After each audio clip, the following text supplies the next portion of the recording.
Hi అండి, welcome back to my channel. ఈరోజు మన ఛానల్లో వచ్చేసి ఒక టిప్ చెప్దాం అనుకుంటున్నానండి.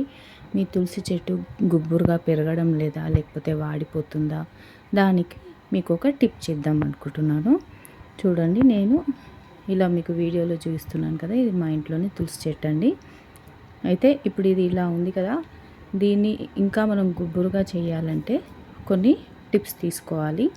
ప్రాపర్గా వాటరింగ్ చేయాలి, అలా అని ఓవర్ వాటరింగ్ చేయకూడదు.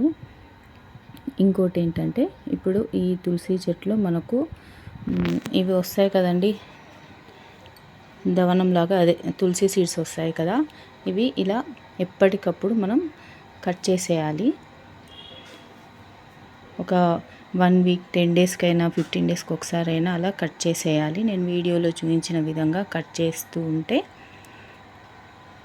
మనకు మంచి గుబ్బురుగా తులసి చెట్టు అనేది వస్తుందండి. అందుకోసమే మీకు ఈ వీడియో చేసి పెడుతున్నాను.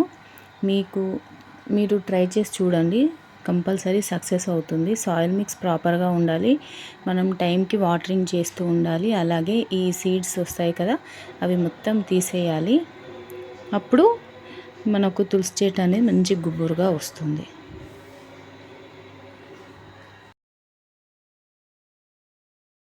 చూడండి ఎంత గుబ్బురుగా పెరిగిందో. ఇది నేను ఒక 1 మంత్ నుండి మీకోసం ఈ సీడ్స్ తీస్తూ చెట్టు పెంచడం ఇదంతా చూపిస్తున్నాను. నా వీడియోస్ నచ్చితే సబ్స్క్రైబ్ చేయండి, లైక్ చేయండి, షేర్ చేయండి, కామెంట్ చేయండి.